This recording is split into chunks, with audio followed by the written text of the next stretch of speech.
The Forum on the Family is one of the premier conferences held every year and hosted by Family First, with international and national speakers. And this year, it's a significant one. It's our 20th anniversary. Yes, despite attempts to deregister, muzzle and cancel us, we're still here, 20 years strong. The Forum on the Family brings together a national network of family-focused organisations, scholars, lobby groups, church leaders and community groups who are part of a growing movement to strengthen families, protect marriage, protect life and defend religious freedom. This year's conference will be held in Auckland City at the Victory Convention Centre on Friday evening the 11th of September and all day Saturday the 12th of September. As per last year, we're starting the conference with 3 important sessions and a time of networking on the Friday evening, and then a full program all day Saturday. And at this year's conference, once again, we have an amazing lineup of speakers from the US, Australia and New Zealand. I want to invite you to this year's Forum on the Family. It's a special one as we celebrate 20 years strong. It starts Friday night, 11th of September, 6 p.m. to 9:30 p.m, and then all day Saturday, 12th of September, 8:45 a.m. through to 5 p.m. Oh, and being a weekend, there will be no peak hour traffic to battle. It's the highlight of the year, and you won't want to miss it. Arrange to be there. Book your flights today. Gather your friends. If you're concerned for our culture, our country and our families, you may be saying, what can I do? Step 1, attend the Forum on the Family. Have your spine stiffened by some fabulous speakers who will encourage, equip and inspire you. Now, the last couple of years have been sellouts, so don't delay. Go to our website, forumonthefamily.nz, for all the information you need. Register today. Don't miss this important family conference. Go to forumonthefamily.nz. Register today.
Hello everyone, good morning and welcome to Solid Ground. Lovely to have you along. Look, Solid Ground, the regulars know this, but if you're new, Solid Ground is a live show. Actually, I better put a caveat on it, but I'll come back to that moment. Live show here in Auckland where I talk the politics of the day, the cultural events, the social events, what's going on in New Zealand and around the world. And we bring a solid ground of good philosophy, politics, ethics and theology into the conversation. I said, though, it's live. I have to confess, this one is not. It turns out, and I'd forgotten this until actually last night, that I'm actually flying to Christchurch to talk at a pro-life conference. It's called Activate, run by Brendan Malone and others. I knew it was upcoming. I just sort of forgotten that it was this week. So I'm confessing to you, for want of a better word, this is a pre-record. I'm actually recording this late on Monday evening. So it can be ready for you on Tuesday morning, this morning that you're listening to. So look, comment away on all of our platforms, but obviously being a pre-record, I won't be able to take your comments live, but I know many of you will be saying good morning, telling me what it's like around the country. So look, good morning to you all. Lovely to have you along, as I say, here on Solid Ground. I will be back totally live, totally live on Thursday. But as I said, I'd finished all my meetings yesterday, Monday, with Family First. And as I got home, I was actually just scrolling through my Air New Zealand app, and it said, "Oh, you're going to Christchurch tomorrow." I was like, "Oh my God, it is! It's tomorrow." With everything going on, I'm clearly very, very disorganised. Hey, look, there's a number of topics I want to jump through today. The first is actually sort of not so much breaking news, but in the last 48 hours, the ACT Party, and I'm sure this has come up on Straight Talk last night. We'll certainly bring it up on the political playback on Thursday. The ACT Party came out and said, look, no more spiritual practices in the public service. So no more karakia, no more mandatory cultural practice and competencies. They want to keep everything as they perceive it, secular and neutral. But Bob took a clipping of a video where David Seymour is talking, it must be on Breakfast TV, is talking about the policy, but is also talking about the parliamentary prayer. So I thought I'd play that video and then just make a few comments.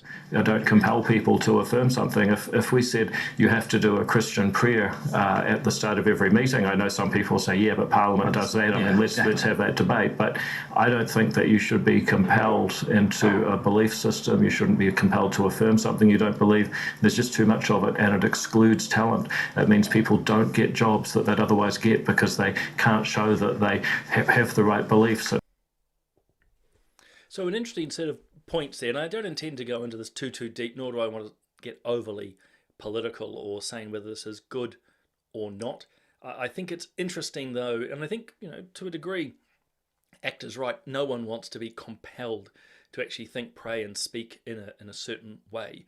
And I suppose that's where I sort of begin to lean. Obviously, strong Christian faith myself, I have no problem if people choose to have a prayer at the start of a meeting. In the same way, actually, I would argue Parliament chooses to have its prayer. I think actually it's going to be quite different. The parliamentary prayer is a different dynamic to what is generally happening in the civil service. And I think there's a couple of reasons to say that, because look, I am not for banning prayer in its entirety. And that actually includes in the civil service too. If a small group of civil servants want to, and they don't feel compelled, they want to say a prayer to start a meeting, go for it.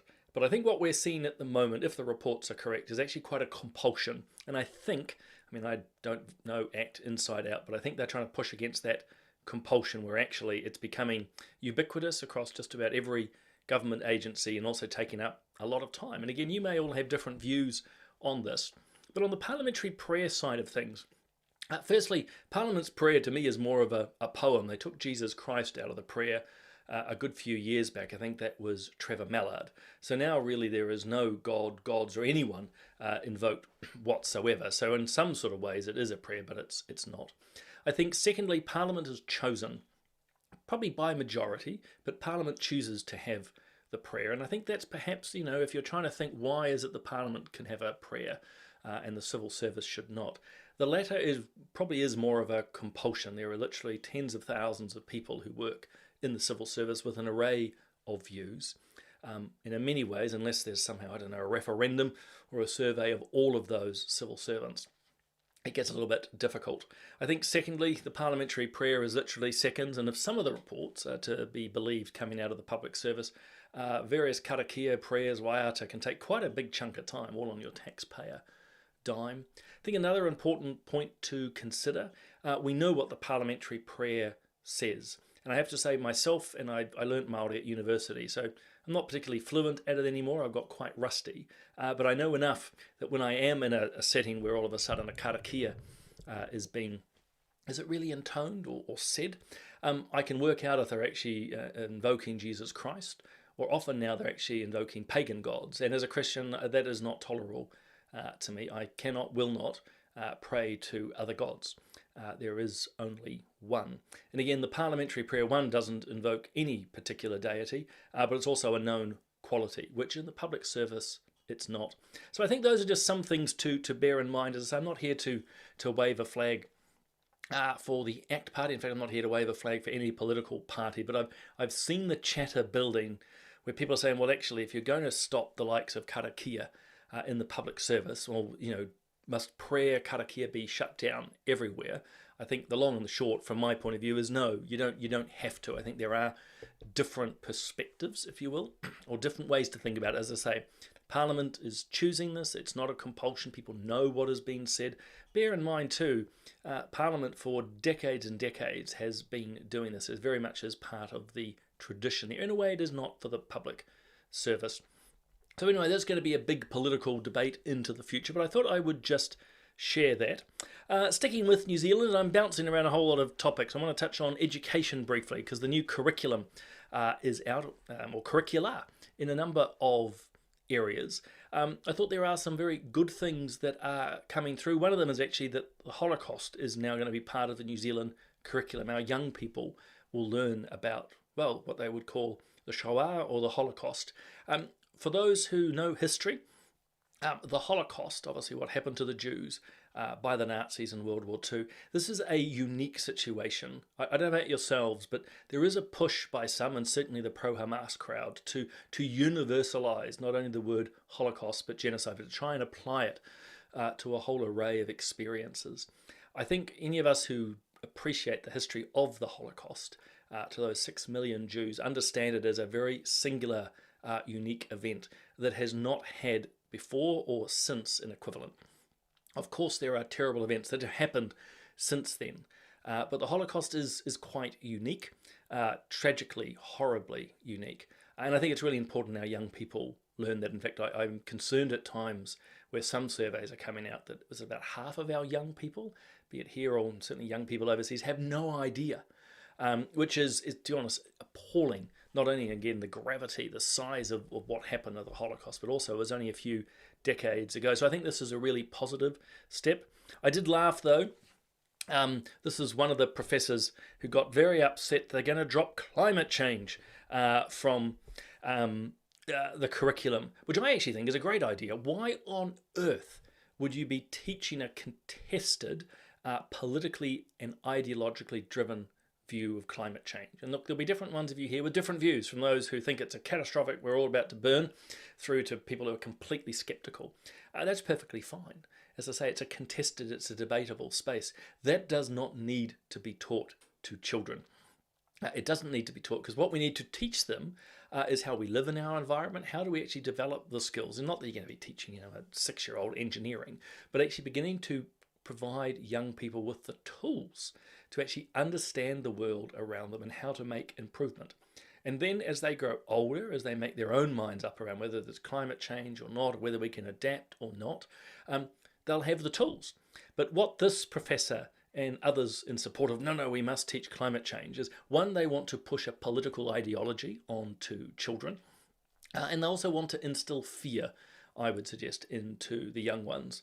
It's not actually a deep appreciation of our planet, our Earth, the role of humanity in it, and how we might actually be able to mitigate things like climate change. They just want to inculcate fear. And so I think it's great that the government's taken it out. It's no need to be there at all. As I said, you can talk about it to a degree in context, but I'm struck when I've seen a number of things, and this is particularly in the old curriculum, of just how much of it is just politically based. Again, whether it's climate change or it's around the treaty, gender ideology, it's mad. I mean, I'm even coming across, the UN, what they call the social development goals. There's 17 of them. Again, highly, highly political. And it does seem some, and you really want to underline that word, some teachers are desperate to hold on to these topics. And so I don't know about you, when you see the unions or professors like this jumping up and down, they're desperate to hold on to a political advantage that they feel they have. They're not actually prioritising the education of children, which is to give them knowledge, to steer clear as far as one can from things political, and to equip the young ones with the tools so they can be the next generation to front the challenges that we find. And speaking of academics, this is a very tragic case. You may be following from the United Kingdom. His name is Jason Arday. He was a professor of sociology at Cambridge University. In fact, he was one of the youngest people to ever be made a professor. He had only been in academia for a number of years, and the university at the time celebrated him for being, in this case, a black professor. So it was a big, big thing. It was all around the Black Lives Matter. Tragically, he committed what looks like suicide in recent days, which I think is absolutely terrible. And a death like that is to be mourned. And obviously for his friends, his family, those who knew him, this is going to be an exceptionally difficult time. But the context around this is he was accused of a lot of plagiarism and also being what they'd call a fantasist. He was making out quite a number of claims around what he had done, from the supposed millions he'd raised for charity, the number of marathons he'd run. Look, clearly a man that had a number of issues. It does seem, from the reading that I've done, that he had a number of, as I said, fantastic stories, an academic career that is suspicious at best, but very clear that actually he'd plagiarized a number of other people's work. And I think the key thing we want to say here, or what I want to say here, is we can actually hold two things at once. One is we can mourn his death. We can see that his ending his life prematurely is a tragedy. And we can also recognize actually the immense pressure that he would have been under. As you can imagine, many in media and even within the academic circles were putting a lot of pressure on him, or certainly commenting about what he was doing.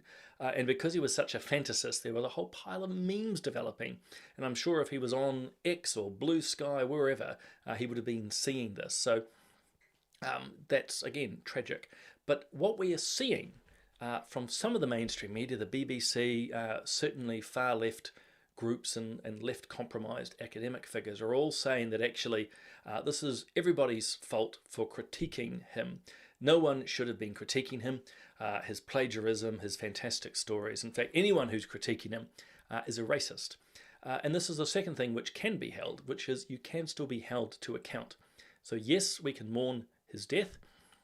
We can lament his premature ending. We can even comment on the pressure he was under. But we still need to hold people to account. And I think that's really critical, particularly in, political circles, in the media circles, medical circles, in fact, any circle. I don't know why, as an academic, he should have been let off the hook. As I say, he was exposed plagiarizing in his work. I mean, this is sociology, for heaven's sakes. You can just write pretty much anything and get it published. But he was plagiarizing, as I say, a host of other fantastic stories which were being exposed. So again, you can hold both in balance. But the third point I want to make, as I say, all the left wing and the progressives are yelling up and down that anyone critiquing him is a racist. And, myself, I'm sure Family First would be drawn into this now because we're daring to critique his background and saying, well, the only reason we're going after him is because of his skin colour. The paradox and the hypocrisy here is that people like myself and others who are making a critique are not actually interested at all in his skin colour. We're interested in the quality of his work. It's the people who appointed him to Cambridge University. It's the academics, the media and others who have feted him the whole way, who have celebrated him, who are actually the racists here.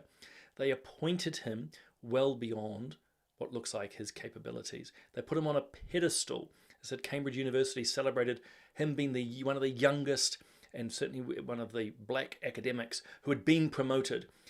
They are the ones who took this through a racial lens. It's that critical race theory writ large. They made an enormous amount about him based on his skin colour, based on his race. And then they turned the other way. And the tragedy here is they've elevated someone to a very high position without merit. And so when that merit was found lacking, he fell. And he's fell terribly. In fact, now he's ended his life. So the only racists involved in this discussion are the people at Cambridge University, and anyone running around screaming that those holding Arday to account are themselves racist. They're looking at merit. Those who promoted him to his places and fated him, they are the ones to blame, which is absolutely tragic. Very, very tragic indeed. Speaking of tragic, we had this happen in Sylvia Park just down the road from us the other day. You may be aware there was a shooting. This young man here, Hapai Otane, he's 33. Otane, sorry, I should pronounce that correctly. He was 33, had 5 kids. But why I wanted to mention this is not just the tragedy of the situation. He was killed. Looks like police fired 3 rounds and shot him after he had stolen what turned out to be an air rifle, an unloaded air rifle, from a gun city in Penrose, and then eventually, after a car chase, made his way to Sylvia Park, in which he ran in to the mall with the air rifle. And rightly, his family are upset. Rightly, they're mourning his loss. But why I wanted to mention it is already how some of the media are beginning to frame this. And look, investigations have to be had. The police are investigating. In fact, there's multiple groups, including the Independent Police Conduct Authority and others, which are investigating what happened. But I'm just struck by, well, two things. One, he was out on bail, and some of the media reports are just saying he was just a lovely man. And again, you can hold both to be true, but I don't know about yourselves at times. There's a bit of a framing of these things which tends to sort of gloss over. And you see it a lot in media, wider than his case. I think it was something in Australia recently too. Again, family rightly saying they miss him and he was well loved, he was a great guy. And then it turns out they've got a rap sheet longer than my arm. But secondly, I think, and probably where I'm trying to get to here, I'm trying to think of the right word, guys, not trying to be diplomatic. The false expectations that are put on police. So again, I can understand why the family's upset and his friends, but already some in media are going, well, why is it that the police shot him? This should not have happened. And of course, I'd prefer it didn't happen. I'd prefer that something else could have happened and he'd still be with us. But it seems that some are missing the fact that a man with a firearm, and look, whether the police knew it was at that point an air rifle or something else, a man with a firearm. And the one thing I was always taught, I don't know about you guys about firearms, you always treat a firearm as loaded. You always treat it as loaded. Ran in to a mall, in fact, the biggest mall in Auckland. He ran in with a firearm. Put really simply, what do you think was going to happen? And I think, there's often, and maybe this has got to come from a police family. My dad was a cop and uncles and friends are cops.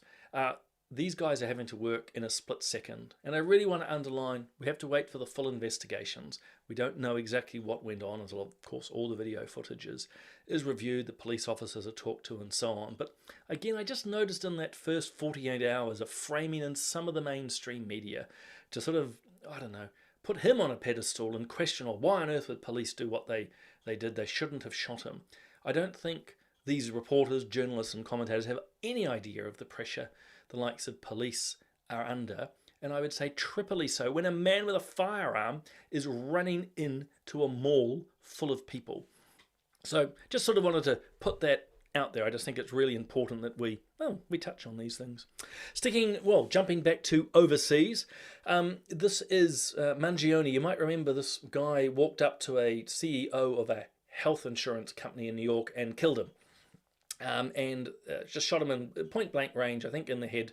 The tragedy, obviously, the man he shot died, but Mangione here became a celebrity for the left, and in many ways still remains so. The left wing celebrated the killing of this chief executive of the healthcare because they decided that healthcare prices are too high. And so this man, who's now found guilty or pleaded guilty, was treated as a hero, where, of course, the killing of someone like Charlie Kirk was seen as, they celebrated that too. So in one instance, they celebrate the killer, in this case Mangione. In another case, the left wing celebrate the victim, in this case Charlie Kirk, or the assassination attempts on Trump. And I want to raise it because it just shows the warped mentality that is developing more and more in the left wing, and dangerously so. I've raised it in Solid Ground. We've talked in Political Playback. I've certainly written on my Substacks. We are seeing a significant rise in left-wing violence. A younger generation who have been fed on critical theory, critical race theory, grievance, cultural Marxism, are being told that basically their moral perspective on things is the only reference point they need. If they decide someone is evil, then they can be dispatched. So kill a Charlie Kirk if you don't agree with them, or in this Mangione's case, walk up and just execute a husband and a father because he's a healthcare executive. The left say, well, that's all right because we've deemed these people to be morally wrong. And again, you see just the general violence, the threats of violence that we have here in New Zealand to different groups, the cancel culture trying to shut down different groups, women who want to talk about being women, harassed, abused by the trans lobby and their, what do they call them, their allies. It's deeply concerning, but good that he's pleaded guilty, because he is. I mean, basically, it's a no-brainer. Absolutely guilty. Staying overseas, there's so much to talk about today. I just thought this is a really good example again of really bad, if not biased framing. Look, I don't even know why I read the BBC at times. Maybe it's just out of habit. But I don't know about you. When I picked up the paper a couple of days ago and saw this headline, I was like, oh gosh, what now? The Israeli troops, in this case, moving into part of the West Bank and forcing villagers out of their houses. And I thought, okay, this is the continuation of what's quite a controversial move, which is the expansion of Israeli settlements into the West Bank. And so the framing, I would argue, of this BBC article plays into that expectation. When you read the article, that's not what's happening. What's actually happening is the Israeli troops have moved into a Palestinian village to push out Israeli settlers who should not be there. Israeli settlers are attacking, harassing this village. And so actually the IDF, the Israeli Defense Forces, moved in. They have asked several villagers to leave their homes so that they can have their base. And look, we can debate whether that's appropriate or not. Personally, I'm not sure how one runs an operation in an area without having a base. But I thought the key point, and again, we could probably spend all morning talking the Palestine, Israel, West Bank, Israel, Gaza situation.